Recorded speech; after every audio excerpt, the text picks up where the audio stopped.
How can taking action to cut methane emissions from natural gas today help address climate change? That's a question Environmental Defense Fund is answering. Why natural gas? Because natural gas is mostly methane and is a very potent greenhouse gas when it escapes into the air.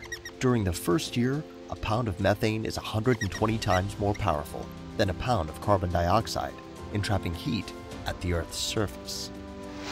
Methane is the biggest contributor of the short-term climate pollutants that have caused about 1/3 of the warming that we're currently experiencing, leading to hotter temperatures, droughts, crop loss, and more intense storms. The United States natural gas industry is now the world's largest, and it's growing, with billions of dollars in new projects currently planned. This is also one of the leading sources of methane emissions to the atmosphere. But it doesn't have to be. Before natural gas reaches consumers, it travels from drilling wells to processing plants, from pipelines across the country to city pipelines under our streets. Through its journey, methane escapes to the atmosphere, sometimes on purpose and sometimes by accident. But there's good news. There's a range of actions that can be taken to slash methane emissions using readily available and affordable technologies.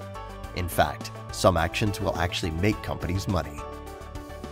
Industry experts looked at opportunities to reduce methane emissions with input from companies already working on the problem.